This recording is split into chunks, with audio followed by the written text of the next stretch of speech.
আল্লাহ নবী বলেন ঘুমাবার সময় কোন মানুষ যদি ঘুমাবার সময় ডান কাতে ঘুমায়া শুয়া, রাসূল যা বলেছেন আমি তা বলবো, সে ডান কাতে শুয়া যদি এই বাক্যটা 3 বার পড়ে, আমি আব্দুল্লাহ ইবনে আব্বাস, আমি আব্দুল্লাহ কথা দিলাম সে জীবনে কখনো কোনোদিন খাদেমের মোহতাজ হবে না, সে প্যারালাইসিসে বিছানায় পড়ে যাবে না, সে জীবনে অ্যাক্সিডেন্টে পা ভেঙে শুয়ে থাকবে না, যে তাকে আর উঠানোর মতো মানুষ লাগে এমনটি হবে না। আল্লাহর নবী বলেন, বুখারী ও মুসলিম, কোন মানুষ যদি এই দোয়াটা ঘুমাবার সময় পড়ে, তার ঋণ যদি পাহাড় বরাবর হয়, তার ঋণ যদি জমিন থেকে আসমান হয়, আল্লাহ তাআলা পরিশোধের জিম্মাদার। আরেক হাদিসে বুখারী ও মুসলিম আল্লাহর নবী বলেন, কোন মানুষ যদি ঘুমাবার সময় কালিমাগুলো পড়ে, সে ওই রাতে মরবে না, যদি মরে তাহলে মাতা আলাল ফিতরা, ইসলামের উপরেই মরবে।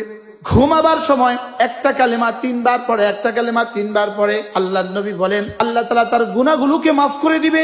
সারা পৃথিবীর শুরু দিন থেকে আজ পর্যন্ত, আজ থেকে পৃথিবীর শেষ দিন পর্যন্ত বৃষ্টির ফোঁটার সংখ্যা যত, এত সংখ্যক গুনাহ যদি হয় সব মাফ। সারা দুনিয়া যত গাছ আছে, যত পাতা ছিল, যত পাতা আছে, যত পাতা আসবে, সমস্ত পাতার সংখ্যা বরাবর যদি গুনাহ হয় মাফ। সারা পৃথিবীতে যতগুলো বালি আছে, বালুকণা বড় বড় গুনাহ যদি হয় সব মাফ। বুখারী মুসলিম শিখাবো। আল্লাহ নবী বলেন কোন মানুষ যদি ঘুম থেকে উঠার পরে এই শব্দগুলো বলে, এই শব্দগুলো বলে যদি যেই দোয়া করে এই দোয়া কবুল। ঘুম থেকে উঠাই শব্দগুলো বললে কি আল্লাহ এমপি বানাই দাও, রাসূল বলছেন যেই দোয়া করে এই দোয়া কবুল। এরপরে আল্লাহ নবী বলেন কোন মানুষ যদি সূর্য ওঠার আগে এই শব্দটা 100 বার পড়ে, আল্লাহ তাআলা তার গুনাহগুলোকে মুছে দিবে, যদিও সমুদ্রের ফেনা বরাবর হয়। যে সকালে পড়বে 100 বার, সন্ধ্যায় পড়বে 100 বার, রাসূল বলেন তার চেয়ে উত্তম নেকি নিয়ে হাশরের ময়দানে আর কেউ উঠবে না।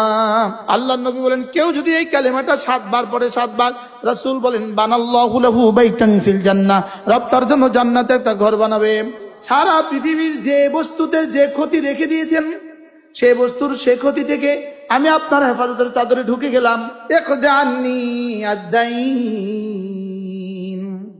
এত সুন্দর করে রব নিজেই শিখিয়েছেন, নিজের দেওয়া ফরমা। তুমি আমাকে এভাবে বলো, আমি পুরা করে দিব।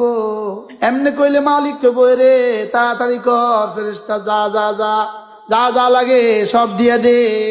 जिकिर जाकिर के मज़कूर बनाए, जिकिर जाकिर के महबूब बनाए, जिकिर जाकिर के धनी बनाए, जिकिर जाकिर के बादशाह बनाए। जिकिर एमन बादशाही সন্ধান দেয় যে বাদশাহী জীবনে কখনো ছুটবে না। এবার এই কিতাবের মধ্যে আল ওয়াবিলুস সাইয়্যিব ফিল কালিমিত তাইয়্যিব, আল্লামা ইবনুল কাইয়্যিম আল জাওযী আলাইহি রাহমা, হযরত আব্দুল্লাহ ইবনে আব্বাস রাদিয়াল্লাহু তাআলা হাওলাতে লিখেছেন, হযরত আব্দুল্লাহ ইবনে আব্বাস রাদিয়াল্লাহু তাআলা বলেন কোন মানুষ যদি রাতে ঘুমাবার সময় 33 34 বার পড়ে, আমি আব্দুল্লাহ ইবনে আব্বাস, আমি আব্দুল্লাহ কথা দিলাম লাম ইয়াহতাজিলা খাদেম, সে জীবনে কখনো কোনোদিন খাদেমের মোহতাজ হবে না। এই আমল করলে সে প্যারালাইসিসে বিছানায় পড়ে যাবে না, সে জীবনে অ্যাক্সিডেন্টে পা ভেঙে শুয়ে থাকবে না, যে তাকে আর উঠানোর মতো মানুষ লাগে এমনটি হবে না। সুবহানাল্লাহ বলে, সে জীবনে কখনো খাদেমের মোহতাজ হবে না। আমলটা সহজ না কঠিন? হযরত ফাতেমা ছুটলেন ঘরের দিকে খুশিতে খুশিতে, গোলাম পেয়ে যা খুশি। এখন কি খুশি বেশি না কম? কেন? ফাতেমা যে আর আব্বা সাইয়্যিদুল আম্বিয়া ওয়াল মুরসালিন, যে রাসূল বলেছেন যে যালিকা খায়রুন লাকি মিন খাদেম, খাদেমের চেয়ে শ্রেষ্ঠ। ফাতেমা ছুটলেন ঘরে। এবার আলী জিজ্ঞেস করলেন গোলাম আনোনি? তিনি বলেন বাবা আমাকে খাদেমের চেয়ে ভালোটা দিয়েছে। এবার আলীও তো আলী, বাবা যেটাকে খাদেমের চেয়ে ভালো বলেছে নিশ্চয়ই এটা আমার জন্য খাদেমের চেয়ে ভালো, দাও দাও আমাকেও দাও, আমাকেও দাও। হযরত ফাতেমা বললেন আব্বা বলেছে ঘুমাবার সময় 33 বার সুবহানাল্লাহ, 33 বার আলহামদুলিল্লাহ, 34 বার আল্লাহু আকবার, এটা গোলামের চেয়ে ভালো। হযরত আলী বললেন ফাতেমা তুমিও পড়ো আমিও পড়ি, তুমিও পড়ো আমিও পড়ি।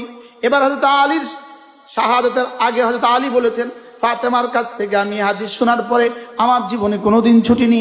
বলে ওয়ালাউ ফি আশিয়াতি সিফিন, হযরত আলী বলেন লা ফি আশিয়াতি সিফিন, সিফিনের যুদ্ধের রাতেও ছুটিনি। আমরাও পড়বো তো ইনশাআল্লাহ।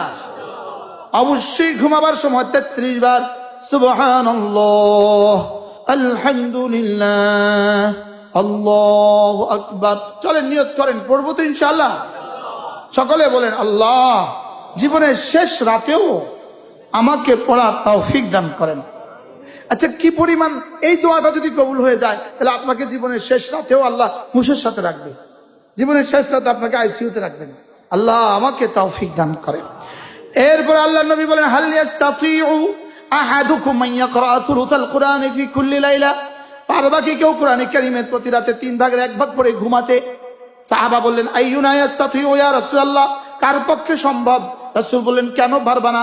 সূরাতুল ইখলাস লা তা'দিলু থুলুসাল কুরআন, সূরা ইখলাস